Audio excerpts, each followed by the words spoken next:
electrocardiograma tiene cursos enteros de un año, así que no vamos a pretender que ustedes sean especialistas, pero sí que sepan lo básico para entender un ecocardiograma, ¿no? Creo que preguntaban en el grupo por una imagen, no sé si, creo que nadie la respondió, no sé quién de ustedes la había preguntado, de una imagen que habían publicado ahí en el grupo. ¿Quién había sido? ¿Qué haces, Leo? ¿Cómo estás? Fui yo, Federico. ¿Qué haces, Fede? ¿Cómo estás? ¿Todo bien? Bien, bien. ¿Vos? Bien, bien. Mira, eso lo que se ve ahí es el músculo papilar anterolateral. ¿Sí? Perfecto. Sí. Una cuerda tendinosa que se une a la válvula mitral y bueno, y evita que haya reflujo, ¿no? Cuando la cuerda se rompe, que en algunos casos pasa que pacientes con hipertensión crónica rompen la cuerda, genera insuficiencia renal y puede generar, en algunos casos, edema de pulmón, ¿no? Cuando es algo agudo así. Bien. Así que bueno, vamos a empezar con la clase de hoy. A ver, compartir pantalla, toda la pantalla. Bueno, vamos a ver dos clases hoy que van a ser relativamente cortas. Una va a ser ecodoppler de vasos de cuello y después ecodoppler de vasos de miembros inferiores, ¿sí? Tanto arterial como venoso. De vuelta, no es la idea que ustedes sean especialistas, pero sí, aunque sea, que sepan reconocer algunos términos que usamos cuando informamos un ecodoppler tanto carotidio como de vasos de miembros inferiores. Por favor, que alguno me confirme que se ve bien la pantalla. Sí, se ve perfecto. Sí, señor, se ve nadie. Bueno, fantástico. Bueno, todo lo que yo diga en estas dos clases está todo acá en este consenso, que es el consenso argentino de ecografía doble vascular. Así que si quieren profundizar en algún tema, acá pueden encontrar más información, ¿sí? Bueno, y un poco para ver, antes de arrancar con la parte más de Doppler, un poco para recordar la anatomía normal de la arteria, de lo que son los vasos de cuello, ¿sí? Sabemos que tenemos una arteria carótida común que luego de lo que es el hueso hioide se divide en lo que es la arteria carótida externa y la arteria carótida interna, ¿sí? La carótida externa tiene varias ramas, ¿sí? Que van a irrigar sobre todo lo que es la cara y las estructuras de la parte del maxilar, también la tiroides, o sea, todo lo que sea la parte externa de la cara lo va a irrigar la arteria carótida externa. Y la interna no tiene ramas y va a irrigar todo lo que es el cerebro, ¿sí? Este es el transductor que utilizamos en vascular periférico, que es el transductor lineal, que ayuda a ver algunas estructuras con mucha definición, pero con poca profundidad, ¿sí? No es como el transductor convexo o el sectorial, dependiendo del equipo, pero el vascular periférico, lo que es el lineal, puede ver estructuras más bien superficiales, pero con bastante definición, ¿sí? Bien, si uno tuviera que ir cortando, digamos, porque la típica cosa que nos pasa con lo que hacemos ecodoppler es un poco definir que cuando uno empieza a ver las arterias del cuello, cuál es la carótida común, cuál es la carótida interna, cuál es la externa, ¿no? Uno a simple vista dice, bueno, sí que es fácil, no es tan fácil. Si uno tuviera que ir cortando a medida que va subiendo, estos son cortes transversales de la arteria carótida, ven que inicialmente es una estructura única, ¿sí? Una arteria única, que a medida que uno va subiendo en el cuello, se va a ir dividiendo, ¿no? Acá, por ejemplo, tenemos tres redondeos, a la carótida interna y a la carótida externa.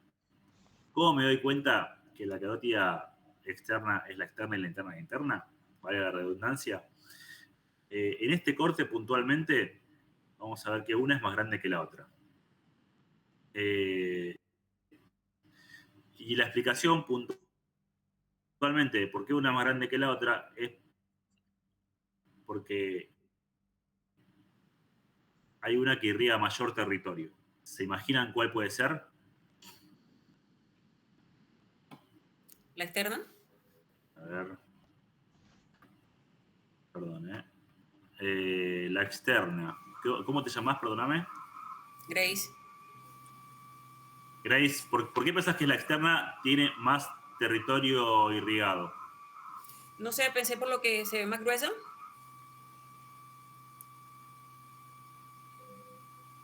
No, en realidad, fíjate que en realidad la carótida interna tiene que irrigar todo el cerebro, ¿sí? Sí, la Se va a ir carótida dividiendo está por Wilson. en... Exactamente, o sea, esto se va, la carótida interna se va a ir dividiendo en varias ramas hasta irrigar todo el cerebro. Todo eso, la superficie de toda esa red arterial y arteriolar es mucho más grande que lo que hoy los dos, ¿no? Decís, bueno, ¿cuál es la interna y cuál es la externa? Bueno, la carótida interna debiera ser más grande, ¿sí? Más, con mayor tamaño. Después hay otras diferencias que le voy contando, pero en principio, como para, si ustedes están de guardia o lo que sea, ¿no? Y quieren ver cuál es la carótida interna y la externa, hacen un corte transversal, es decir, que ponen de manera transversal el traductor y van a ver que la interna es más grande y la externa es más chica. Otra forma de diferenciarlas es que la carótida externa tiene ramas y la interna no. Si ven que de una de las arterias sale una rama, esa es la externa. Si no tiene ramas, probablemente sea la interna. La interna es donde tienen en estos momentos Acá parado vamos a... el mouse. Perdón, ¿Puedes regresar un momentito la otra imagen, por favor? Sí. Esta, que tiene el círculo más grande, ¿sí? Ajá. Esta es la interna, que corresponde Ok. a esta arteria. O sea, me confundí porque pensé no que tiene esa era ramas. la externa. Sí, perdón. Sí, listo. Entendí. No, la externa tiene ramas y la interna no. Sí, ya. Esa es una gran diferencia. Bien. Un poco para ver cómo hacemos un estudio normal o habitualmente de vasos de cuello. No sé si todos pueden llegar a ver el video. Sí, corre bien. Paciente acostado en decúbito dorsal, ¿sí? Pasamos un poquito de gel y vamos recorriendo inicialmente. Esto es lo que yo les contaba. Vamos de vuelta. Bien, vamos recorriendo el cuello en modo transversal. ¿Ven? Ahí, perdón que... Vamos de vuelta para atrás. Si me sale...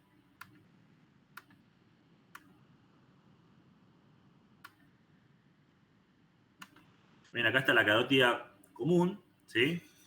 Y ahora que cuando empieza a subir, ya se divide. Perdón por la prolijidad. Ahí se divide el bulbo y después la división, ¿no? Ahí vemos, entonces, la más grande es la carótida interna y la más chiquita la carótida externa.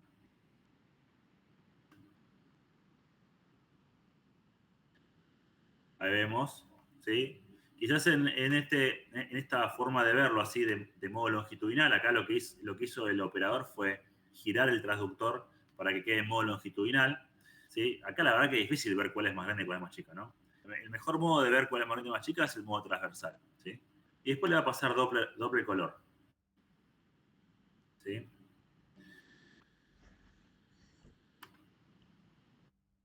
El doble color también va a pintar las arterias y va a ver si hay alguna parte donde haya alguna aceleración, ¿sí? En este caso no, es un paciente joven, no debería tener nada. Y después, por último, lo que va a ver es acá, estas son las apófisis espinosas de las vértebras y esta es la arteria vertebral que pasa por el medio, ¿sí? Que también es parte del estudio ver las arterias vertebrales.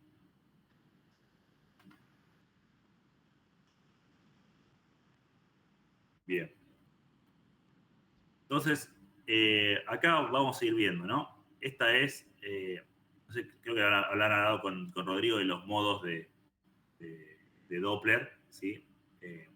Por un lado está el Doppler color, en el cual se pintan las arterias tanto de azul o de rojo, con sus distintas tonalidades. Y está el Doppler pulsado. Con ecodoppler vascular periférico usamos el pulsado siempre.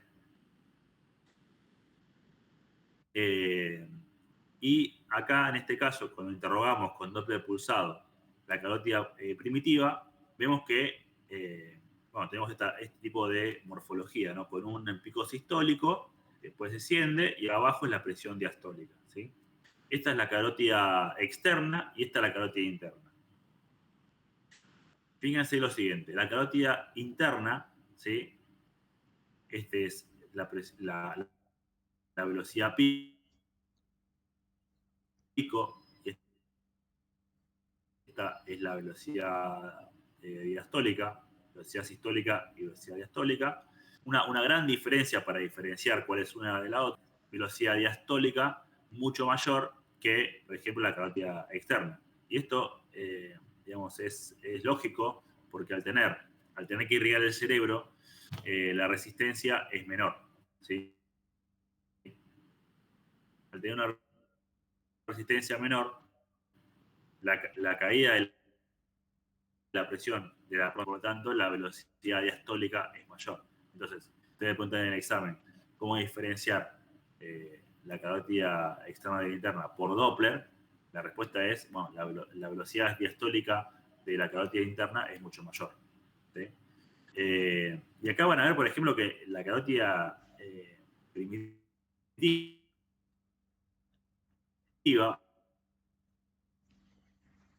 es como una especie de,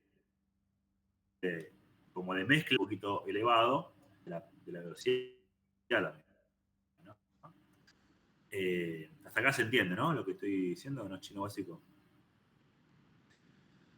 No, es que a veces se le escucha como si tuviera interferencia, como si le cortara Qué un poco raro, el che. sonido. A ver.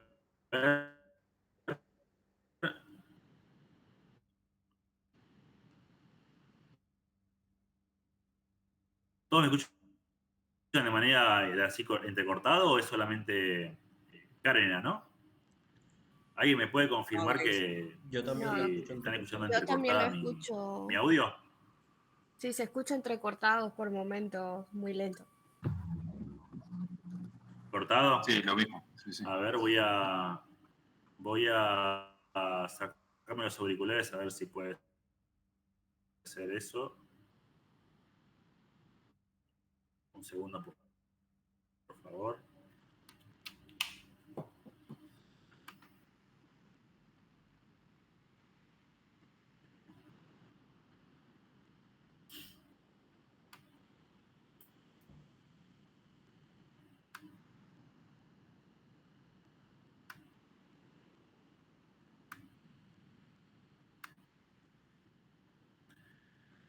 A ver, ahí se me escucha bien. Sí, Sí, sí, ahí se escucha perfecto. mejor, Leandro. Mejor. ¿Se escucha mejor? Bueno, Sí.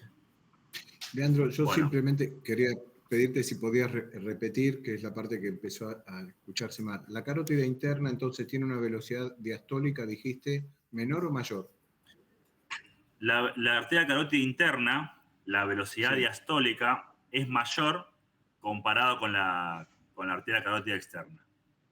¿Está bien? Ok. Y eso es porque al tener que irrigar todo lo que es el cerebro, que tiene baja resistencia, ¿sí?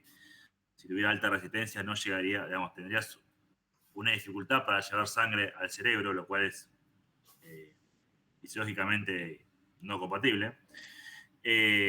Por eso requiere que la resistencia sea baja y por lo tanto la caída de la velocidad es mucho más paulatina comparado con un territorio de alta resistencia como es la cara, los músculos de la cara, la tiroides, todo eso son territorios de alta resistencia. Entonces la caída de la velocidad es mucho más abrupta, ¿sí? Tiene este piquito acá y bueno, acá después yo le voy a mostrar algunas cuestiones más físicas, sí, pero tiene este piquito acá y después baja la velocidad. Acá, sin embargo, como que se intenta mantener, ¿no? En el tiempo. Eso es normal, digamos, para que no se corte el flujo, eso es importante, ¿no? Muy bien. Bueno, ¿y qué hacemos con esto, ¿no? ¿Qué es lo que medimos en el ecodoppler? Por un lado, algo que en algunos lugares lo van a encontrar informado, yo la verdad que no lo informo esto, es el espesor medio intimal, ¿sí? El espesor medio intimal nos habla del engrosamiento que hay, sobre todo de la capa íntima, ¿no? Acá está la capa íntima, que es la más pegada a lo que es la sangre, la capa media y la adventicia. Se habla de que cuando empieza a verse un engrosamiento del espesor medio intimal, nos habla de un aumento del riesgo cardiovascular. Esto es parcialmente correcto porque es verdad, digamos, si uno tiene más de 0,9, el riesgo cardiovascular aumenta, pero eso no quiere decir que mientras más espesor uno tenga, más riesgo.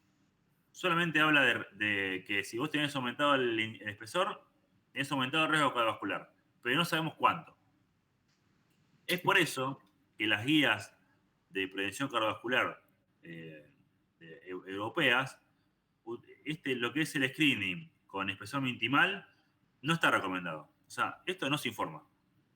Igualmente, algunos operadores lo suelen informar. Les digo, por si alguna vez lo encuentran en algún informe, sepan que si bien tenerlo aumentado aumenta el riesgo, esto no quiere decir que el paciente vaya a tener un infarto de acá a 10 años, ¿no? Que es por lo cual uno busca y encuentra estas cosas, ¿no? Para informar qué riesgo uno tiene de infarto o ACV a 10 años.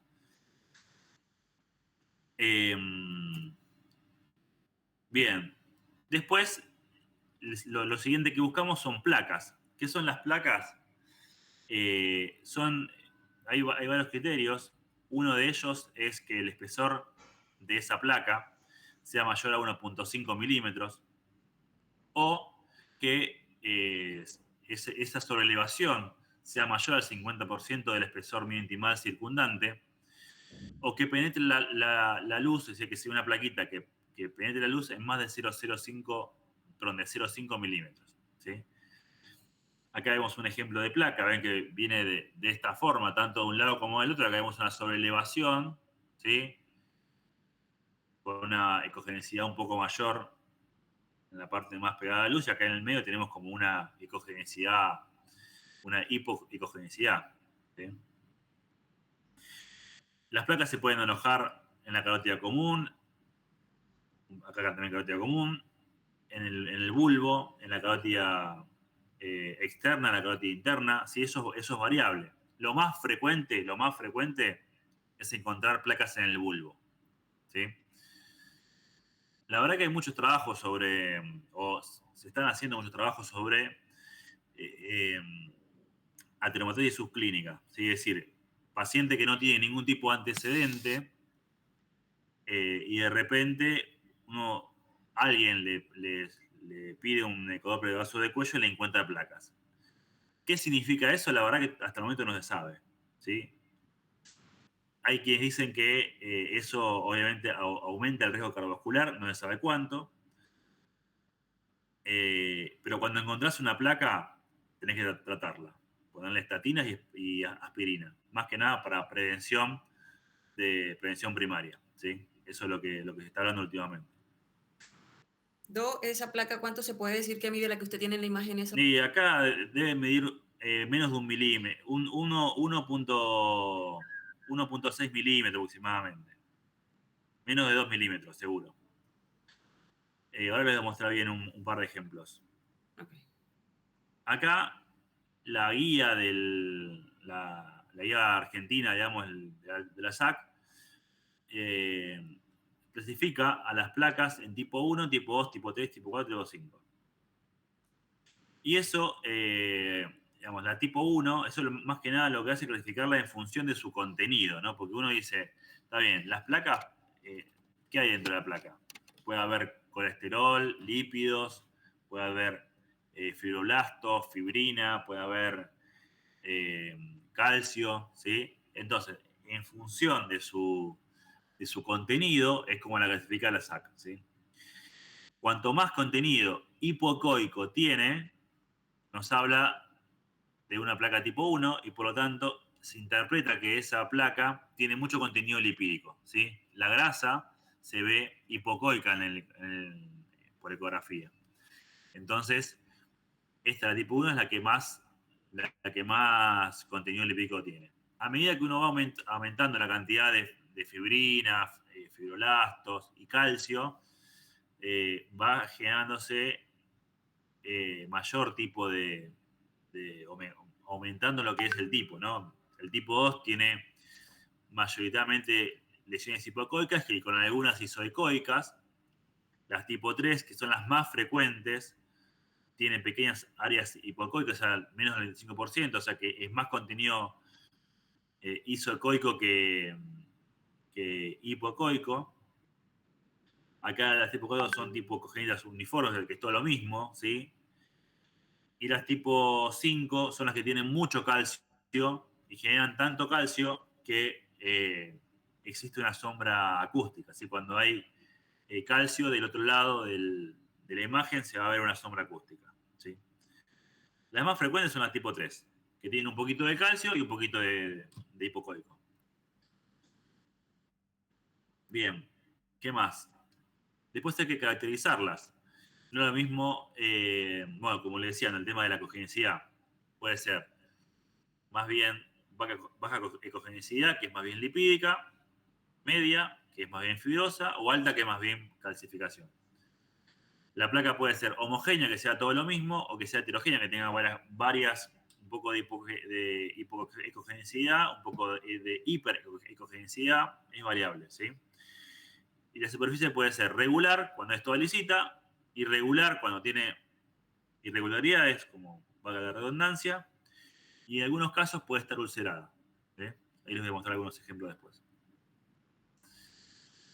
Bueno, por ejemplo, ¿no? Acá hay una placa, ¿sí? En la carótida, esta es la carótida interna, perdón. Ven que cuando uno interroga con Doppler color, acá se genera lo que se llama el efecto aliasing, que lo habrán visto en varias clases con Rodrigo, ¿sí? Esta placa probablemente sea severa, os les voy a contar algunos detalles, ¿sí? Pero ven que el flujo viene por acá y de repente tenga esta obstrucción, aumenta la velocidad y se ve esta imagen de aliasing. ¿Saben lo que es el aliasing, no? Se los comentó Rodrigo. ¿O quieren que lo recordemos? Recordémoslo, doctor. El aliasing es cuando las velocidades son tan altas, ¿sí? Que pueden ir a lo que son los límites de la escala de Doppler. Como ven acá, las velocidades normales están en azul o en rojo. Cuando empieza a aumentar la velocidad, los colores se pueden ir hasta el turquesa o hasta el naranja, o hasta el amarillo, ¿sí? Mejor dicho, hasta el amarillo. El color azul, ¿sí? Es la velocidad cuando se acerca al transductor. Es decir, que esta velocidad azulada, en realidad, la dirección que tiene es más bien hacia la parte que está más cerca del transductor. Y el rojo es lo que se aleja, ¿sí? Es decir, que va hacia este lado. ¿Cómo saberlo? Porque es fácil. Acá el azul está para acá arriba y el rojo está para acá abajo. Entonces eso quiere decir que el rojo se aleja y el azul se acerca. Entonces, cuando llega a velocidades límites de la escala, va a tomar colores más bien azulados, turquesa, y cuando está en la parte que se aleja, más bien colores amarillentos, ¿no? Entonces vamos a ver cómo se ve de vuelta para que vean el ejemplo. Ven que los colores que adopta ese fenómeno de que se basa al límite de la velocidad se llama aliasing, ¿sí? Fíjense que es muy diferente al que teníamos acá del ejemplo del chico joven, ¿sí? Que tenía otro tipo de velocidades, era rojo o azul, ¿sí? A veces se puede generar un poquito de turbulencia, sí, pero fíjense lo siguiente. Fíjense como, por ejemplo, acá cuando, en esta parte de acá, que tiene un poquito de azul, ¿sí? De turquesa, pero desaparece automáticamente, ¿sí? No es que persiste. En cambio, en este de acá, fíjense cómo persisten los colores, ¿no? Eso nos habla de que probablemente acá haya una resistencia importante, ¿sí? Y bueno, ahora vamos a ver algunos detalles. Y este de acá, voy a sacar este.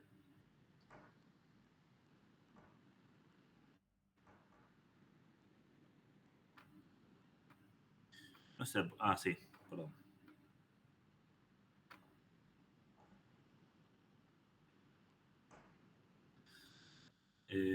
¿Ustedes están viendo algo?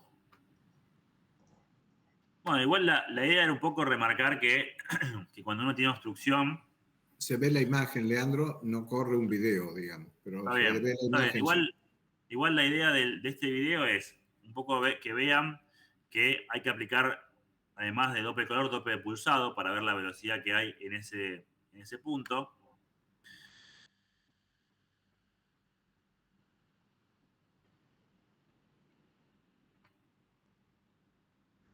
Qué raro que no corre nada. Bueno. Eh,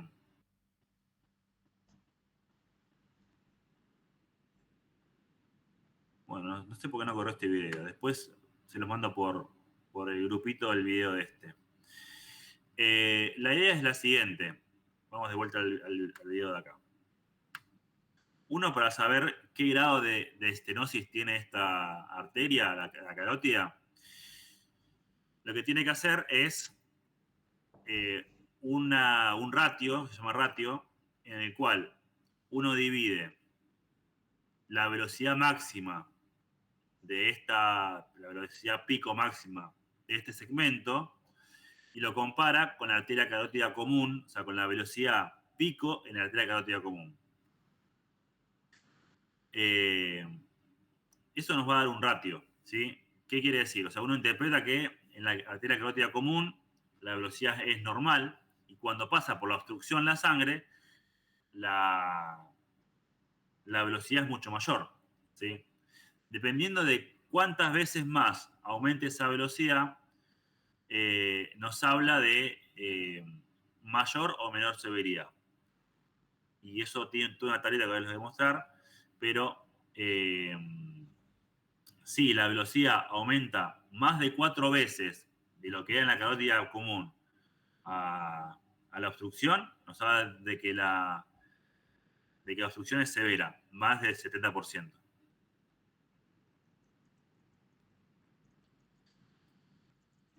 Ahora les muestro bien la tablita para que lo vean bien eso. Esto para mostrarles un ejemplo de una placa ulcerada, sí que eso puede pasar cuando tiene mucho contenido lipídico, ¿sí? y la capa que recubre la placa que es débil, puede pasar que se ulcere. Y vean como acá la sangre se mete por la placa, por encima de la placa, y acá adentro está entrando el flujo hacia adentro de la placa, ¿sí? Eso nos habla de una placa ulcerada, ¿sí? Esto es una emergencia, ¿sí? Porque tiene altísimo riesgo de ACV y si uno ve una placa ulcerada, tiene que mandarlo a internar para resolverlo, ¿sí?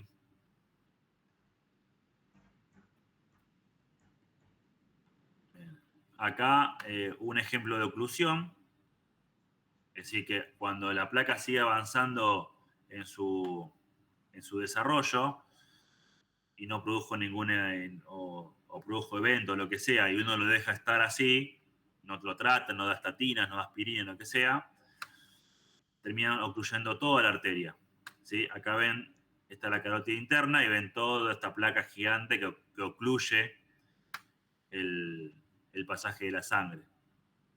Ya está, eso ya está todo ocluido.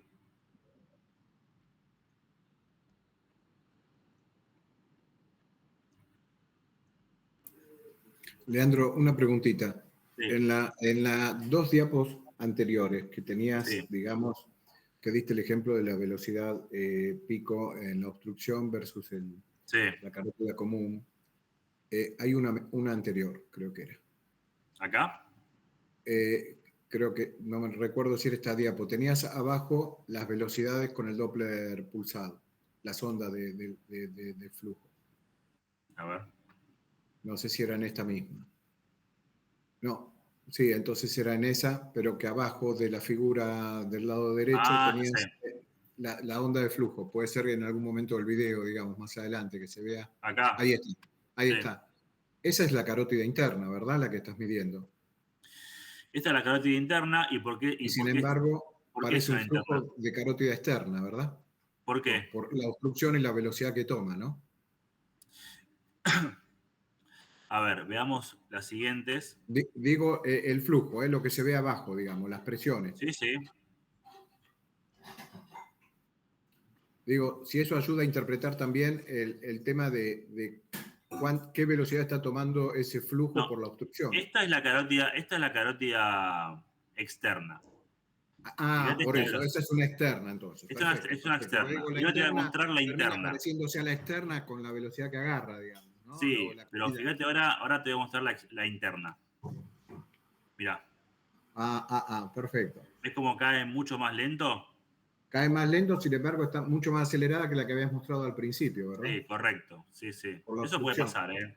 Lo importante Ok. para diferenciarlas es esto, ¿no? El tema de la velocidad diastólica. Por ejemplo, la velocidad diastólica debe estar alrededor, a ver, entre 40 y 80, debe ser más o menos 50, 60 la velocidad diastólica.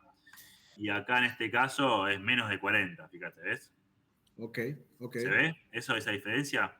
Acá es Sí, menos sí, de sí. 40 y acá la velocidad diastólica está entre 40 y 80. Ahí te das Perfecto, cuenta que es la interna. perfecto. Gracias, ¿eh? De nada. Bueno, la ocluida ya les mostré. Bueno, esta es la tablita que les decía, ¿no? Y esto es lo que cómo definir el grado de estenosis, ¿sí? No es que vos viendo la placa te das cuenta qué porcentaje tiene. Creo que con ningún estudio. La mayoría de las cosas siempre es operador dependiente, y siempre no hay un estudio exacto, ¿no? Acá lo que usamos son las velocidades. Como ven, a medida que va aumentando la velocidad, el porcentaje de estenosis es mayor. Cuando el porcentaje de estenosis llega mayor a 240, perdón, la velocidad pico es mayor a 240, la velocidad de fin de la velocidad de fin de diástole, o sea, la velocidad diastólica, es mayor a 100. Y el ratio post-estenosis, lo que yo decía, el ratio, ¿no? La diferencia que hay, o sea, la división entre la velocidad pico sistólica post-estenosis versus la velocidad en la carótida común, si el ratio es mayor de 4, es severa, mayor del 70%. Después, ¿qué decía decir? Bueno, y después hay un par de cosas que uno podría hacer también para confirmar la severidad, que uno tendría que hacer un Doppler de la arteria oftálmica. Nunca se hace esto, la verdad que yo lo he hecho en algún paciente puntual, pero la verdad que siempre no se hace. Lo que se hace básicamente es ver la velocidad pico, hasta cuánto llega, y ver el ratio. Si es más de 4 y más de 240 la velocidad pico, hablamos de una obstrucción de mayor de 70-80%, y ese paciente tiene que ir a una arteriografía de las arterias carótidas, ¿no? del vaso de cuello.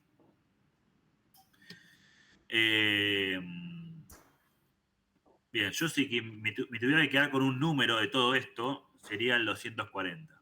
Que sería, si yo tengo más de 240, y la placa o la obstrucción va a ser significativa. Sí, eso quizás me quedaría con ese número.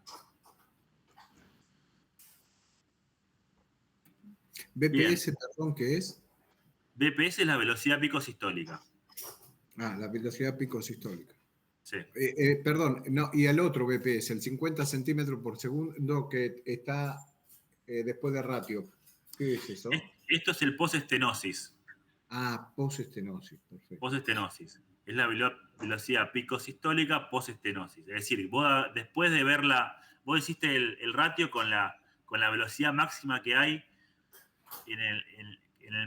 apenas sale el flujo de la estenosis.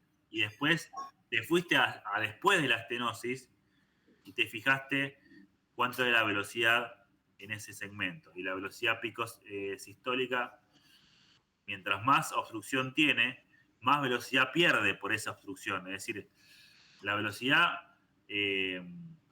por esa resistencia generada va perdiendo fuerza. Entonces, post-estenosis, uno esperaría tener, entre más grado de obstrucción tiene, menor velocidad a medida que aumenta. ¿Se entiende ese concepto? Perfecto, sí, gracias.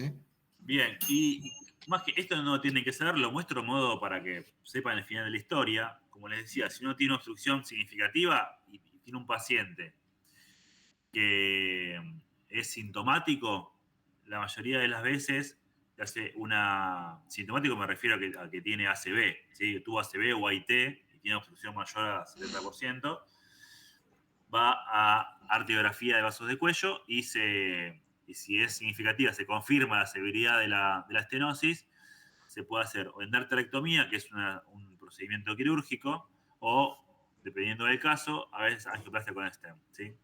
No es el motivo de esta clase, ver las indicaciones ni demás, solamente lo pongo a modo mostrativo.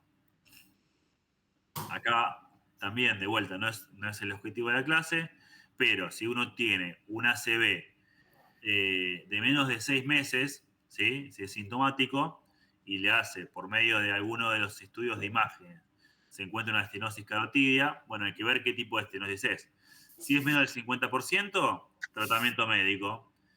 Si es entre el 50 y el 70%, bueno, la verdad que la indicación de endarterectomía o angioplastia con stent está discutida, ¿no? Es un 2AB o es un 2BB. O sea, la verdad que ahí es dependiendo del paciente. Y si tiene más del 70%, tiene que hacerse una endarterectomía o una angioplastia con stent, ¿sí? Ahora, si no tuvo nunca una CB o una IT y tiene una estenosis menor del 60%, tratamiento médico.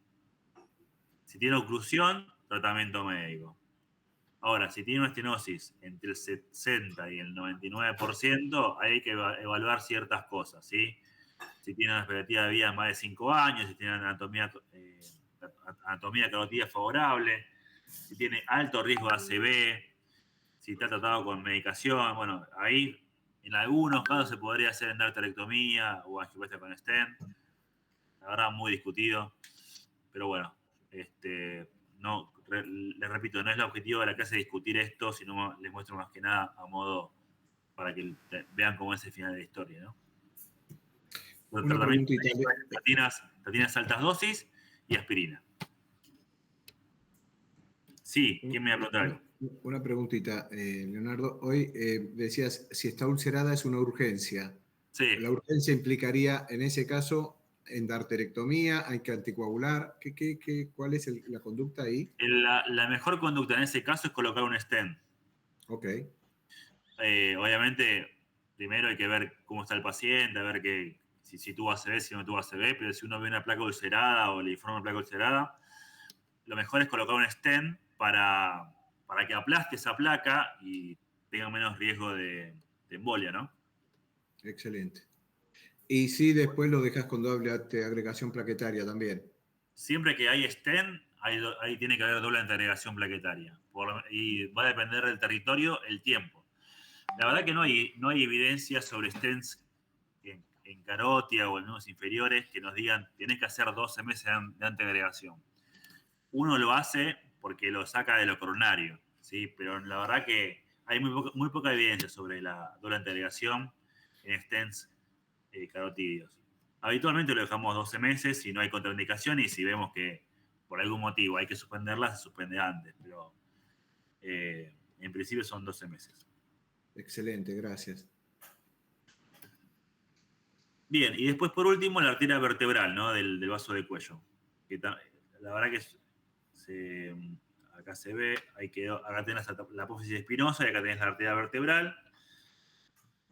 Ahí pueden haber placas también, puede haber aumento de velocidad, puede estar ocluida, puede no verse, puede estar hipoplásica, varias variables.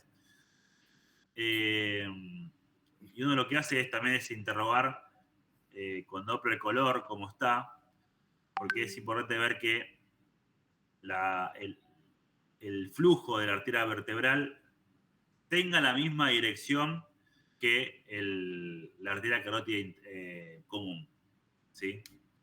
Si el color de la arteria carótida común es la misma que la vertebral, se interpreta que tienen la misma dirección.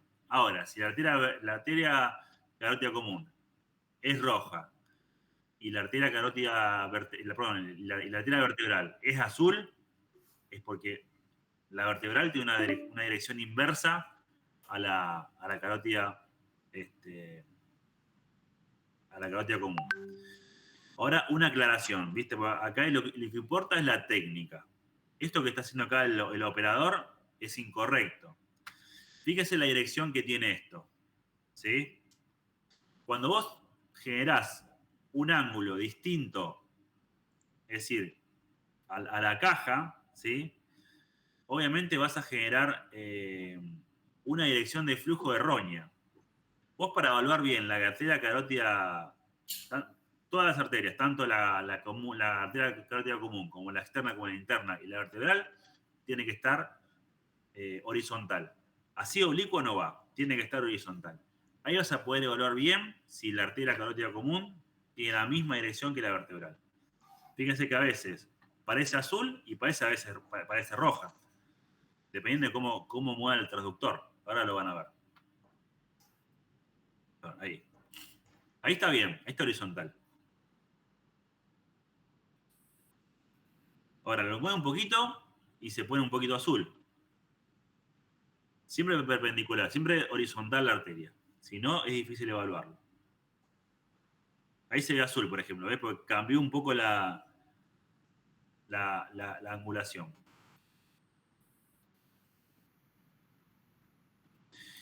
Y si hay una inversión de la arteria vertebral, uno lo que tiene que pensar es que tenga una...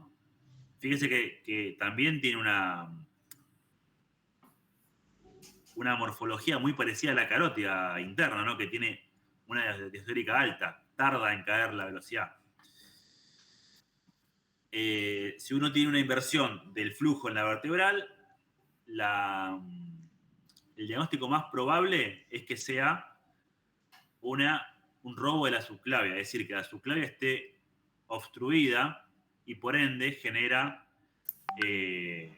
una disminución en la velocidad o una inversión en la velocidad de las vertebrales, ¿sí? Por lo cual uno tiene que sospechar eso, ¿no? Estenosis de la subclavia generando un robo. Doy en ese caso, para saber si está con el robo la subclavia, ¿qué se hace? ¿Se coloca ahí mismo el traductor para poder evaluar la subclavia o cómo se hace? Hay que ver la subclavia. Es difícil verla, sí, pero hay que ver la subclavia. Porque incluso puede estar la subclavia obstruida en su nacimiento, ¿sí? Y a veces hay que hacer una visualización de lo que es el callado de la aorta con el transductor de ecocardio. Hay que ver cómo está la subclavia en su nacimiento. Okay. En algunos casos, ¿sí? Pero sí hay que pasar el Doppler por la subclavia. Sí, Doc, y se hace la prueba esta de que se pone a levantar el paciente los brazos y cuando hace la compresión aplasta la subclavia y genera también el robo o el secuestro subclavio. No, eso que estás hablando vos se llama la maniobra de Addson, ¿sí? Es una maniobra que se hace cuando uno sospecha opérculo torácico, ¿sí? El opérculo torácico es una patología en la cual hay una costilla embrionaria que a veces comprime el paquete de básculo nervioso subclavio, ¿sí? Y a veces puede generar isquemia del brazo generando hormigueo muchas veces, compresión ¿cómo es? Del plexo braquial, generando parestesias, y a veces trombosis de la arteria subclavia o axilar. Entonces, esa maniobra que vos mencionás es para evaluar si hay opérculo torácico, ¿sí? Después, para confirmar todos estos hallazgos, siempre hay que hacer una tomografía, una angiotomografía, ¿sí? O sea, uno siempre sugiere diagnósticos, pero siempre lo de certeza es una imagen contrastada con contraste iodado, ¿sí? Bien, acá lo que les comentaba un poco, ¿no? Cómo puede ir cambiando la onda del flujo vertebral.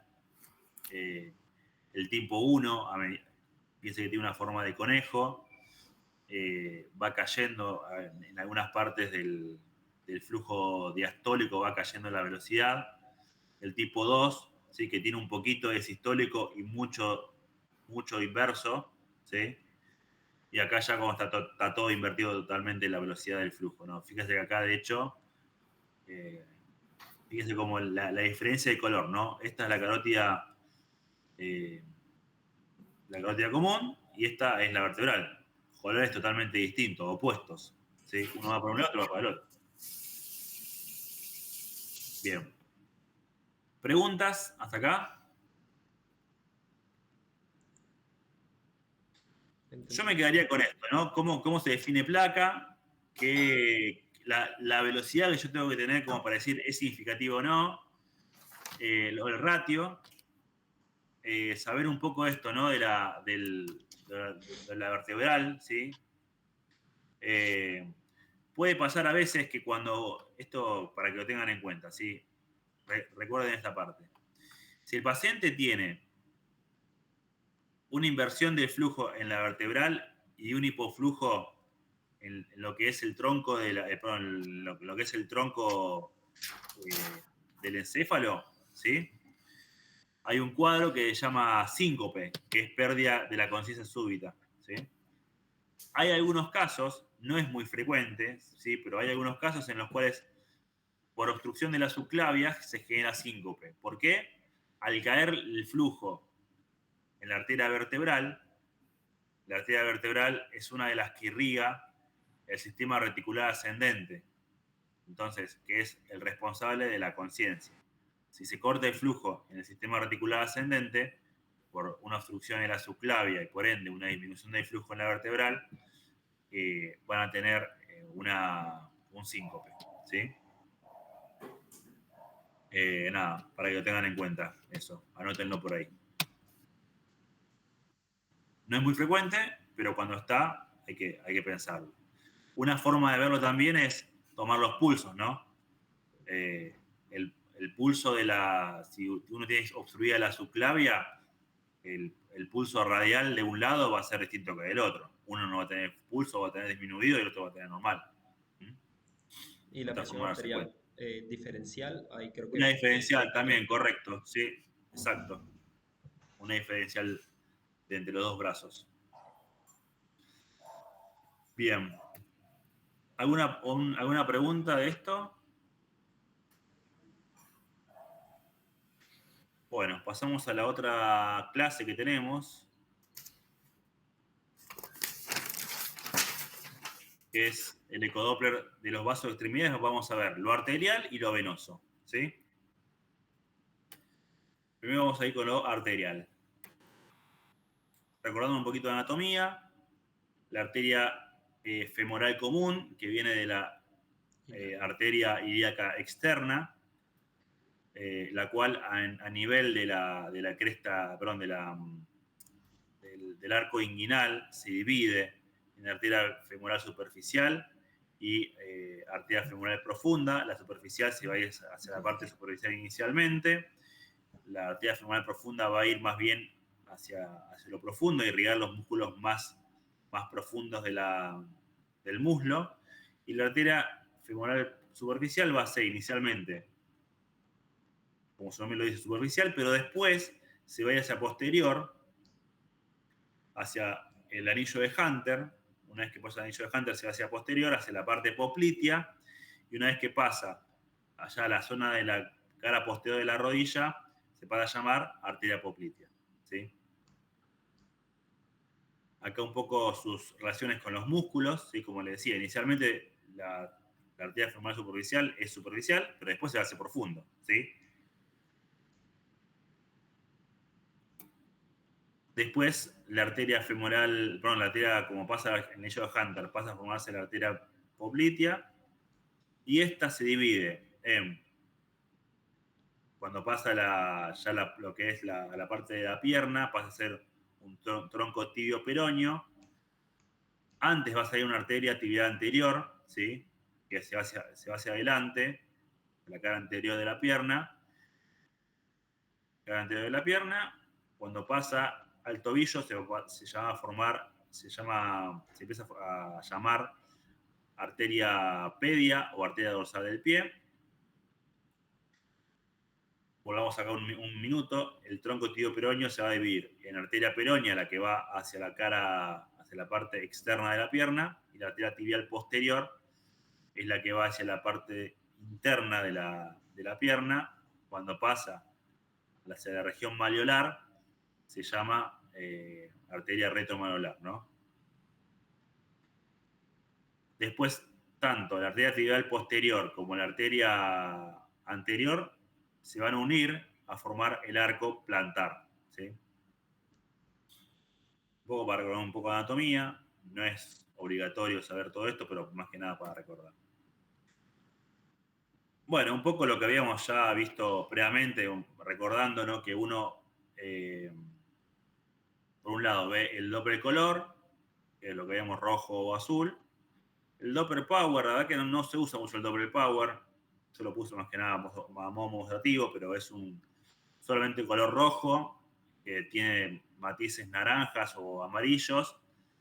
La verdad que hoy en día no se usa mucho. Y la parte cualitativa se utiliza el Doppler pulsado, ¿no? Como dijimos, está la velocidad picosistólica y la velocidad de fin de diástole.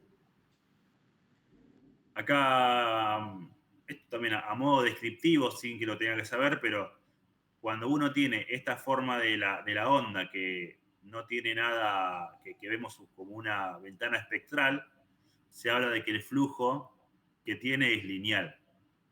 Cuando ustedes lo ven todo lleno, esto, todo blanco, se habla de que el flujo es turbulento, ¿sí? Ya lo vamos a ver en otras imágenes. Igual esto no lo tienen que saber.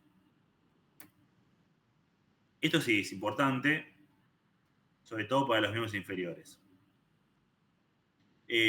Cuando tiene el espectro normal de una arteria sana en un paciente sano, es de esta forma, se llama trifásico, ¿sí?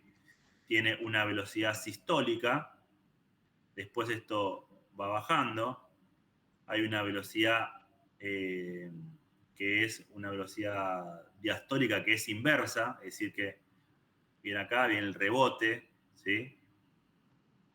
Que es la velocidad diastólica, y después una tercera fase que es la diastólica tardía, ¿sí? La sístole es por la propia sístole del corazón.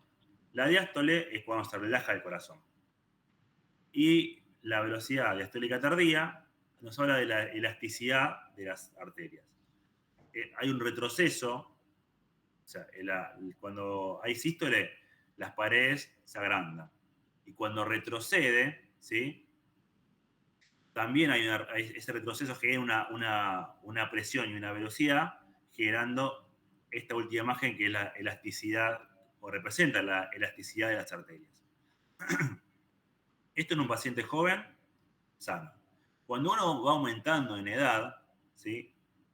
O tiene alguna obstrucción, se puede generar flujos bifásicos, que son el flujo sistólico y el diastólico nada más, e incluso flujos monofásicos, ¿sí? Que solamente tienen los sistólicos. En los pacientes mayores que tienen la elasticidad de las arterias disminuidas, pueden llegar a encontrar un flujo bifásico, que es sístole y diástole y nada más, y es algo que es esperable y normal dentro de un paciente añoso, ¿sí? Ahora, lo monofásico siempre es patológico, ¿sí? Ahora les voy a mostrar bien un par de cosas. Bueno, un poco viendo acá la arteria femoral superficial, cómo se ve, interrogando con Doppler color. Siempre horizontal para interrogar. Y acá ven cómo interroga con Doppler pulsado. Acá le voy a poner un poquito con la escala, ¿sí? A ver si lo logran ver bien. Ah, sí. ¿Lo ven ahí? Sí, doctor. ¿Sí? Flujo trifásico. Trifásico. Sístole, diástole y el diastólico tardío. Concha, la hora que se estaba poniendo buena.